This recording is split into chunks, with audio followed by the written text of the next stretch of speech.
ने कहा वो लॉर्ड बुद्धा सोसाइटी के अध्यक्ष श्री धर्म सिंह जी, संचालक श्री कमल सिंह जी एवं कृपाल सिंह जी,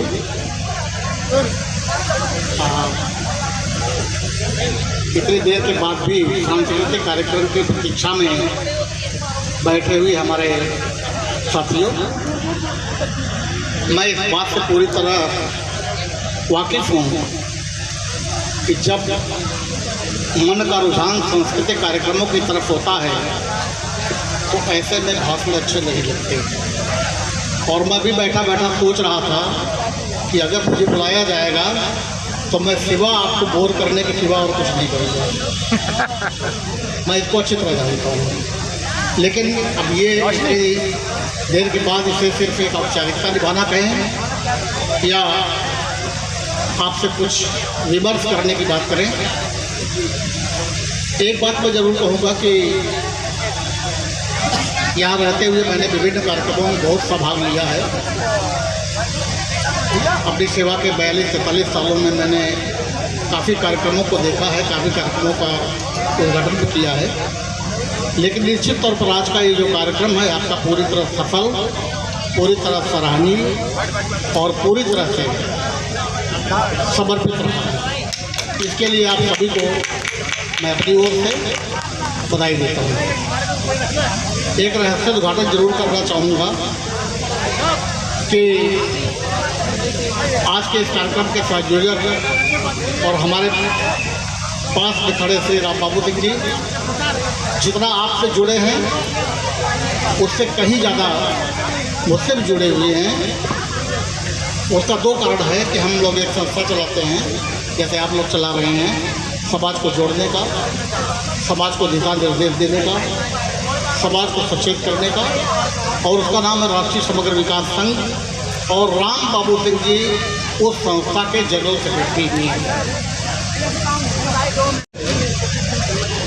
आप सबने भंते जी को सुना था, करुणाकरण जी को, हमारे साथी पिछले साहब को भी सुना था, वो भी संस्था से जुड़े हुए हैं।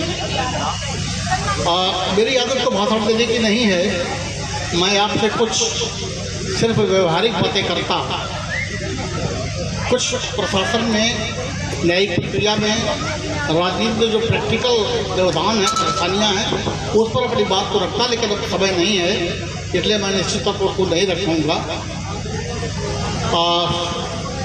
एक बार जरूर कहना चाहूँगा कि मैं 2-3 एग्जाम्पल देना चाहूँगा कि आज तक हम सभी लोग इस्तेमाल होते रहे, सदियों से इस्तेमाल होते रहे और आज भी इस्तेमाल ही हो रहे हैं। उसका कारण ये है कि हमने अपनी सोच नहीं बदली। पहले हम मजबूरी में इस्तेमाल होते रहे और हम लोलुपता में इस्तेमाल हो रहे हैं। तो अगर हम इस्तेमाल ना हो, इसके लिए हमें लोलुपता को तो छोड़ना ही पड़ेगा, टिकाऊपन को तो छोड़ना ही पड़ेगा, और साथ साथ जिस कार्य में आप लोग लगे हुए हैं, जिसको मैंने स्वयं देखा है कि 20 संस्थाएं या 20 संगठन यहाँ पर आज इस मंच पर इकट्ठा हुए और सबने अपने अपने कार्यक्रमों की प्रस्तुति दी, अपने अपने को जोड़ा। तो ये जो कार्यक्रम हुआ है, यही एक सच्चा दिशा निर्देश है जो हमें इससे मुक्ति दिला सकता है, इस्तेमाल होने की मजबूरी से। हमारे महापुरुषों ने हमें तरह तरह के संदेश दिए हैं। गौतम बुद्ध जी ने, जिसकी जयंती आज मना रहे हैं, बाबा साहब डॉक्टर भीमराव अम्बेडकर ने, जिनकी 135वीं जयंती मना रहे हैं, और माननीय कांसी राम जी, इन सभी लोगों ने हमें कहीं न कहीं अपने ढंग से संदेश दिए हैं। जहाँ गौतम बुद्ध जी ने अप दीपो भव, वहीं बाबा साहब ने हमें परस्पर कुर्बान करने को अपने का, समाज के लिए अपने को मर मिटने का समाज की उन विसंगतियों से लड़ने का संदेश दिया था। और माननीय कांसी राम जी ने, जैसा कि हमारे साथी मुख्य साहब ने कहा था कि बाबा साहब और माननीय कांसी राम जी में सिर्फ इतना ही अंतर था। मैं बहुत काट करूँगा कि माननीय कांसी बाबा साहब जहाँ पर जाति तोड़ने की बात करते थे, उन्होंने लिखना फास्ट लिखी है, जात तोड़ मंडल में उनको बादल के लिए बुलाया गया था, तो वो जातियों को तोड़ने की बात करते थे। वही माननीय कांसी राम जी ने एक नया प्रयोग करते हुए जातियों को जोड़ने का प्रयोग किया। और आज हम अपने लक्ष्य को अगर प्राप्त करना चाहते हैं, जो चीज़ें हमसे छीनी जा रही हैं, जिसका संकेत बड़े खुले शब्दों में भंते कौड़ाकर जी ने किया था, अगर उस लक्ष्य को प्राप्त करना चाहते हैं तो हमें समाज का निर्माण करना ही होगा, सोशल कैपिटल का निर्माण करना ही होगा और बहुजन समाज फिर से बनाना होगा। क्योंकि जब तक हम सोशल कैपिटल नहीं बनाएंगे या समाज को एकता के सूत्र में नहीं बांधेंगे, तब तक हम अपने लक्ष्य को प्राप्त नहीं कर सकते हैं और हम तरह से बिकाऊ बने रहेंगे। मैं आपको बहुत उदाहरण के साथ समझाना चाहता था कि बंगाल में क्यों जीत हुई। आप सभी लोगों ने एक छोटा सा उदाहरण देता हूँ। आप सभी लोगों ने CAA का नाम सुना था। CAA का मतलब था नागरिकता संशोधन अधिनियम। उस नागरिकता संशोधन अधिनियम में शासन ने, सरकार ने, जो वर्तमान सरकार है, उन्होंने कहा था कि अफगानिस्तान, बांग्लादेश और जो निकटवर्ती देश हैं, उनके हिंदू, बौद्ध, सिख जो प्रवासी है वो इंडिया में आ सकते हैं, लेकिन मुस्लिम नहीं आ सकते। इसके पीछे क्या रहा?